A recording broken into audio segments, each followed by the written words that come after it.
प्रतिदिन अपनी आत्मा के निकट पहुंचने का प्रयास कर रहे हैं। और प्रयास कर रहे हैं यानी पहले ज्ञान ले रहे हैं, ज्ञान लेके जो प्रयास करेंगे तो ये पर देखें आत्मा के निकट जाने के लिए, क्योंकि पर देखें एक पिक्चर आई थी अली बाबा 40 चोर, है ना, और उसमें एक जहाँ वो चोर लोग रहते हैं तो वो लोग चोर लोग क्या करते हैं, अंदर जाने के लिए क्या बोलते हैं, खुल जा शमशेर। और जब खुल जा शमशेर बोलते हैं तो गुफा जो होती है वहाँ दरवाजा खुल जाता है। अब ऐसे ही अपन देखेंगे जो अंदर चला जाए तो खजाना देख ले, और जो अगर शमशेर नहीं खुली तो क्या होगा, बाहर की बाहर रहो। तो ऐसे ही हमारी जो खजाना है वो हमारी आत्मा के अंदर है। कहाँ पर है वो, हमारी आत्मा के अंदर है। और वहां तक आज तक हमने खुले तब जब कहो तो एक बात खुल जा शमशेर, पर हमने आज तक कहा नहीं। कहा है तो इन्होंने कहा है, डॉक्टर सुरेश चंद्र ने कहा तो खुल गई शमशेर, अंदर आ गए, है ना। तो वो जब तक वो देखेंगे, क्योंकि आत्मा का खजाना कहाँ है, बाहर नहीं। जिस दिन आपने भी ऐसा मन में ठान लिया कि खुल जा शमशेर, उस दिन तुम्हें ये पूजा की भी आवश्यकता नहीं पड़ेगी, वह पूजा भी गौण हो जाएगी, है ना। क्योंकि जब तक तुम बाहर में हो, जब तक तुम्हारे लिए पूजा की आवश्यकता है, तो पूजा की कोई आवश्यकता ही नहीं है, ना अभिषेक की आवश्यकता है। इतने बड़े बड़े आचार्य महाराज हैं, उपाध्याय हैं, साधु हैं, ये अभिषेक क्यों नहीं करते?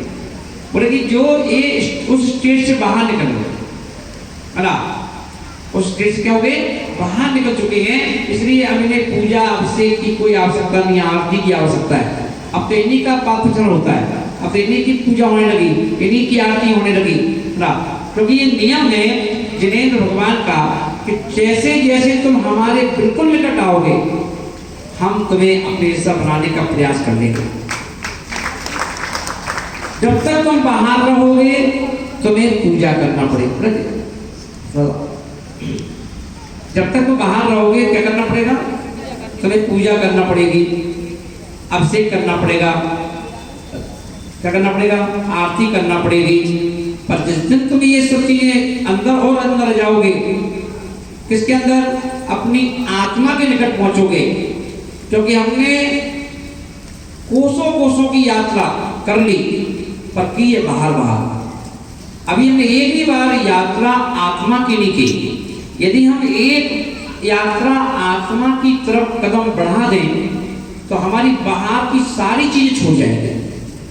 और यही कारण है कि जैसे हमने कहा ना, मैं कल भी कहा था कि हम लोग अनादि काल से किराए के मकान में रहते रहते हमने किराए के मकान को ही अपना समझ लिया, है ना।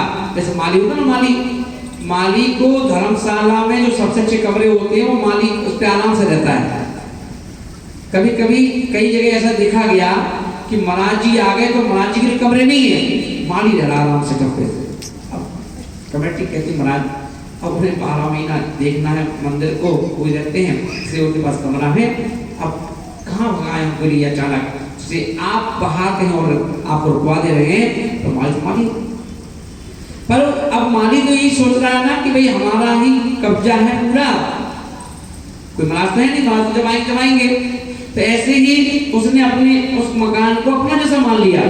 ऐसे ही हम लोगों ने क्या किया है, इस घर गृहस्थी में रहते रहते रहते रहते हम इनमें इतने रच गए कि हमें लगता है कि धर्म तो लगता है बहुत दूर है, हमें लगता है कि जी सब कुछ पास में है।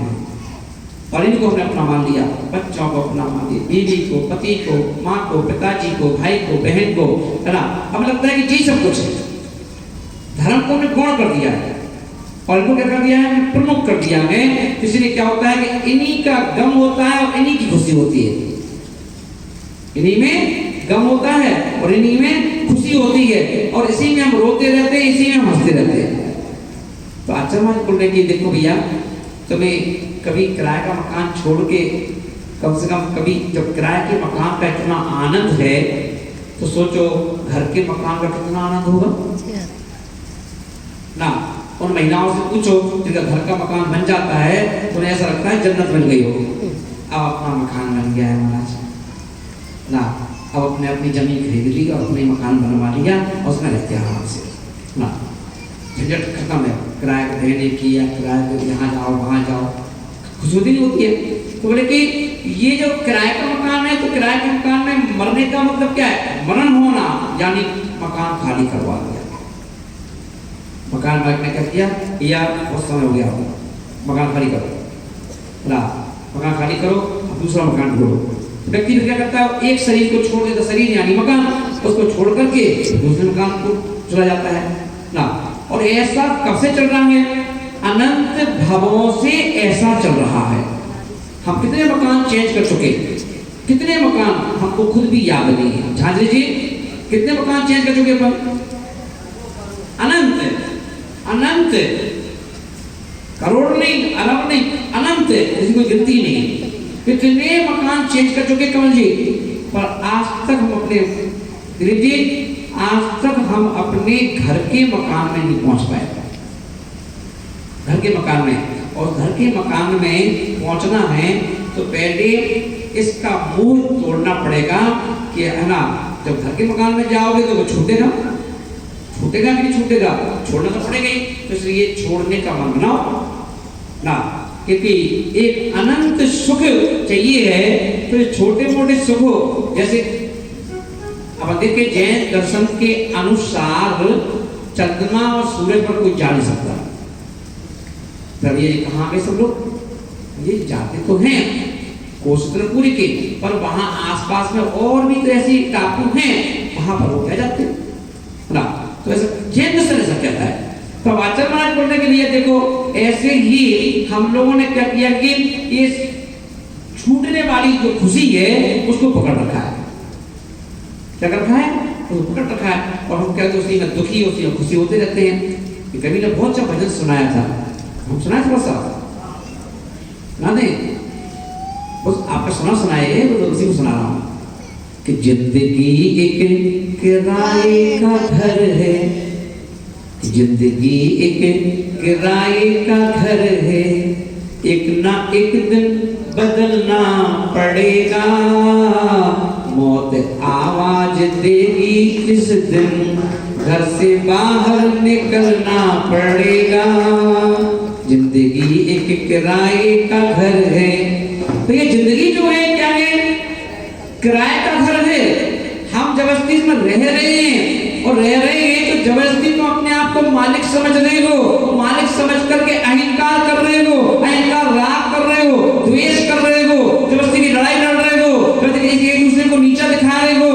क्या होगा तुम्हारा? कुछ मिला है क्या? कुछ नहीं मिला है ना। यही चल रहा है। तुमने हमें गाली दी आज, कल हम तुम्हें देंगे, तुम फिर हमें गाली दो, हम तुम्हें फिर गाली देंगे ना। तुम हमें मारोगे, हम तुम्हें मारेंगे। ये बैर चल रहा है, बैर। हम एक दूसरे के पीछे ऐसे लगे हुए हैं। अगर किसी ने ऐसे भाव में तुम्हारा मान मर्दन किया है तो अगले भाव में तुमने उसका कर दिया। कमठ पालसना 10 भाव तक चला, राम रावण 10 भाव तक चला ना। तो बताओ 10 पर्याय निकल गई एक दूसरे को नीचे दिखाने के लिए। बताओ ना, इस भाव में नहीं तो उस भाव में, इस भाव में तो उस भाव में ना।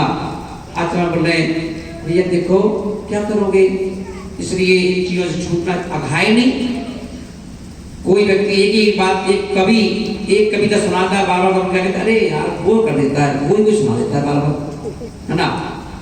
कोई चीज पहली बार सुनाओगे तो बड़ा आनंद आता है, उसी चीज को दूसरी बार सुनाओगे तो आनंद कम हो जाता है, तीसरी बार सुनाओगे तो और आनंद कम हो जाता है। तो उन्हें बताओ अनंत भाव से तुम एक पर्याय को धारण कर रहे हो कि बोर नहीं हुए ना। सिद्धों की भक्ति करते हो, अनंतों की भक्ति करते हो, कभी इन जैसा बनने की कोशिश करो। राम के अर्घ डालना, राम का मंदिर बनाना, राम राम चिल्लाना, अरे भैया एक बार राम बन के भी देख लो कितना अच्छा आनंद आता है। महावीर महावीर चिल्लाना, महावीर का मंदिर बनाना, करोड़ों रुपया खर्च करना, अरे भैया एक बार महावीर बन जाओ तो मान लो ये इष्टोपदेश यही कह रहा है कि एक बार अपने अंतस का जो खजाना है उसे एक बार देखो, कितना अंतर का खजाना है ना, इसमें अपार आनंद है, अपार खुशी है ना। अब वो इतनी खुशी है, वो खुशी कभी छिनती नहीं है, वो खुशी कोई छीन नहीं सकता, उस खुशी को कोई छुड़ा नहीं सकता, चोर चुरा नहीं सकता, ठग नहीं सकता, वो ऐसी खुशी है। इसलिए आचार्य ने क्या करो, अपने अंतस के खजाने को देखो, उसकी वो दृष्टिपात करो ना, क्योंकि पर्यूषण करवा रहा है। बोलो पर्यूषण। ना अरे पर्यूषण है क्या? दूषण, प्रदूषण। जब एक दिन का कमरा खाली अपन छोड़ो, मालूम कहीं चले जाते बाहर मकान बंद करके, तो 2 दिन बाद उसमें इतनी धूल मिट्टी हो जाती है कि उन्हें बहुत कष्ट हो गई। सोचो, अनंत भवों से हमारा कमरा, अंदर गए कभी क्या अपन? अंदर गए कभी अपने अंदर ना? जब अपने अंदर नहीं गए, कितनी धूल मिट्टी लगी वहां पर ना। तो दूषण प्रदूषण है, उस दूषण और प्रदूषण को साफ करने का पर्व है पर्यूषण पर्व। और उस पर्यूषण पर्व में व्यक्ति क्या करता है, तो 10 दिन के लिए भदैया जैन बनकर के, और भदैया जैन बनकर के गुरु की वाणी सुन सुन के कहता है, गुरुदेव तुम्हारी वाणी ही हमें अपने अंदर के कमरे में पहुंचाएगी, आपकी वाणी ही हमें अंदर पहुंचाएगी। तो जब हम देखेंगे कितनी धूल मिट्टी है, जब सफाई करेंगे, और सफाई करने के लिए एक ही काम है, त्याग तपस्या। क्योंकि जैन दर्शन में दुनिया में जितने भी धर्म हैं, उनके जितने भी पर्व हैं, त्योहार हैं, खाने पीने के होते हैं, और अपने जैन दर्शन में जितने भी पर्व होते हैं, छोड़ने के होते हैं ना। त्याग करो, तपस्या करो, उपास है, घी का त्याग, तेल का त्याग, कहीं मीठे का त्याग, कहीं किसी का त्याग, या छोड़ना पड़ता है। यहाँ छोड़ो, यहाँ महावीर स्वामी ने कहा जितना जितना छोड़ते जाओगे, उतनी अपनी आत्मा की यात्रा करते जाओगे, आत्मा में उतरते जाओगे। तो आत्मा में उतरने के लिए 14 सीढ़ियां हैं, 14 गुणस्थान नाम है उनका। अंदर उतरना है, 1 सीढ़ी नहीं, 2 सीढ़ी नहीं, 14 सीढ़ियां हैं। तो 14वीं सीढ़ी पर पहुंचोगे तब जाके भगवान बनोगे। तो ऐसे 10 धर्म जो पर्यूषण पर्व के नाम से हमारे बीच में आएंगे, जो हमें एक संदेश देंगे, संकेत देंगे कि हमें अपनी आत्मा का दीदार कैसे करना है, उस आत्मा की यात्रा कैसे करना है, और उस आत्मा के खजाने को कैसे प्राप्त करना है, इसका आप ध्यान रखेंगे। टाइम हो गया है, और महावीर भगवान की